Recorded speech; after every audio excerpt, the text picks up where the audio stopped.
Personally 2 থেকে 2.5 লাখ টাকা খুচরো বিক্রি হচ্ছে। ভারতের খুচরো ব্যবসাটা আমরা বন্ধ করতে চাই এবং বন্ধ করুন। খুচরো ব্যবসা কিনা যতদিন বন্ধ না হবে ততদিন আমাদের কাঁচামালের দরকার নাই। আমরা কাঁচামাল বন্ধ করে দেবো ব্যবসা কিনা। একেবারে হাতে গোনা 2-3 জন আওয়ামী লীগের দোসর আমি বলবো, এরাই অস্থিতিশীল করতে চাচ্ছে বাজারটাকে। একজন আড়তদার ব্যবসায়ী আড়ত বেচা কিনা শেষ করে নিয়ে আবার সেখানে খুচরা বিক্রি করবে, এটা হতে পারে না। আমি নিজেও একজন আড়তদার, আমি এটাও চাই না। আমি আড়তেও বিক্রি করব, গাছেরটাও খাবো, তলারটাও কুড়াবো, এটা হয় না। আমি আড়তদারি করলে আড়তদারি করে খাবো, খুচরা বেচলে খুচরা বিক্রি করব। আমাদের দাবি ছিল এটাই। মাছ আড়তদারের ম্যাক্সিমাম মানুষ এখন খুচরা বিক্রি করে, সেটাও আমাদের যৌক্তিক দাবি যে না, আড়তদারি করতে হলে আড়তদারি করবে, খুচরা বিক্রি করতে পারবে না। সঙ্গে সঙ্গে কিছু বিষয় আছে যে তারা আমাদেরকে বোঝানোর চেষ্টা করছিল এগুলো বন্ধ হয়ে গেলে ওরা ডাকাতি করবে, এ কোথাও উঠেছে। তা আমি বললাম ডাকাতকে পুলিশ ধরে নিয়ে যাবে। সামনে লেবাররা তাওয়া পেতে মাছ বিক্রি করছে, সেটা আমাদের একটা গন্ডগোল হয়েছে, মারধর করেছে। সেই মারধর করার কারণে আমরা একবার করেছিলাম, সেটাও হয়নি। এখন বর্তমান আমাদের একটা দাবি যে আমরা খুচরা বন্ধ করুক। আমরা ওইখান থেকে মাছ নিয়ে আমাদের দেখবে আমরা কত লাভ করছি।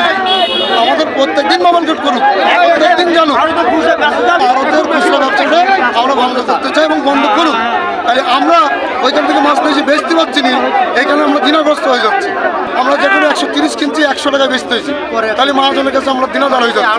এখন ওরা করছি কি, ওরা 2 লাখ 2.5 লাখ টাকার মাছ বেচছি, ওরা 150 কিনে 180 200 বেচছি, কিন্তু ওরা অধিকাংশ লাভ করছে। আমরা যে প্রতিষ্ঠানে ব্যবসা করছি এটা পৌরসভার আমরা ট্যাক্স খাজনা সম্পূর্ণ রীতিমতন দিই। এই যে বাজারের ভিতরে খালি দোকান, এখন বর্তমান সব ব্যবসা হচ্ছে না, তারা এই জ্বালায় ব্যবসা ছেড়ে দিয়ে সব চলে যাচ্ছে, বাজারটা দিন দিন কানা হয়ে যাচ্ছে।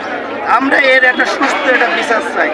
তাদের যে যৌক্তিক দাবি, তার জন্য আমরা ঐক্যমত হয়েছিলাম এবং আমরা চেষ্টা করেছিলাম যে এখানে কোনো অনিয়ম চলবে না। এখানে আসলে গুটি কয়েক, মানে একেবারে হাতে গোনা 2-3 জন আওয়ামী লীগের দোসর আমি বলবো, এরাই অস্থিতিশীল করতে চাচ্ছে বাজারটাকে। আমরা অনেক কষ্টের মাধ্যমে এই বাজারটাকে একটা স্থিতিশীল পরিস্থিতি তৈরি করেছিলাম, কিন্তু এই কুচক্রী মহল 1-2 জনের কারণে আমরা এই পরিস্থিতিটা স্বাভাবিক রাখতে পারছি না। যে কারণে কালকে রাত্রে এনডিসি সাহেব আমাকে 5 বার ফোন দিছে এবং বিভিন্ন সময় আপডেট চেয়েছে। আমি আমার মতো চেষ্টা করেছি ওনাকে তথ্য দেওয়ার, এবং ওয়ারেন্ট অফিসার আর্মির, ওনার সঙ্গে আমার 2-3 বার কথা হয়েছে। তার প্রেক্ষিতে আমি সকালে অ্যাকচুয়ালি ওনাদের কাছে হেল্প পেয়েছি যে এই পরিস্থিতি আমরা টেকেল দিতে পারছি না, যে কারণে আপনারা আমাদেরকে সহযোগিতা করেন। আমরা চাই বাজার সহ সারা দেশ স্থিতিশীল থাক। যারাই অস্থিতিশীল করতে চায় তাদের বিরুদ্ধে আইনানুগ ব্যবস্থা নেওয়ার জন্য আমি তাদেরকে রিকোয়েস্ট করেছিলাম। কারণ এখানে যে পরিস্থিতি, সামান্য বিষয়কে কেন্দ্র করে এটা অস্থিতিশীল পরিস্থিতি তৈরি করার চেষ্টা করা হচ্ছে এবং তাদের দাবি অনেকটা যৌক্তিক। আমরা তাদের সঙ্গে একমত ছিলাম। সঙ্গে সঙ্গে আড়তদারদের একটু দাবি থাকতেই পারে। আমি নিজেও একজন আড়ত ব্যবসায়ী, উনিও একজন আড়ত ব্যবসায়ী। আড়তদাররা যেটা নিয়মের মধ্যে আছে, খুচরার একটা লিমিট আছে, সেই লিমিটের বাইরে বেচাকেনা করতে পারবে না। আমরা এইরকম একটা সিদ্ধান্ত নিয়েছিলাম এবং পর্যায়ক্রমে ওটার দিকে যাচ্ছিলাম, কিন্তু সামান্য একেবারে একজনের কারণে বলা যায় এই কালকের এই পরিস্থিতিটা আমাদের নিয়ন্ত্রণের বাইরে চলে যায়, যার প্রেক্ষিতে ওরা আন্দোলন করতে বাধ্য হয়। আমি এই মুহূর্তে আপনাদের মাধ্যমে বলতে চাই যে এটা সমাধান সময়ের ব্যাপার। আর আমরা তো দেখলেন, আমরা তাদেরকে আশ্বস্ত করেছি, আমরা সভাপতি সেক্রেটারি কমিটির পক্ষে যারা আছি সেনাবাহিনীর সঙ্গে কথা বললাম, প্রয়োজনে তাদেরকে নিয়ে সেনাবাহিনীর কর্মকর্তার সঙ্গে বসবো।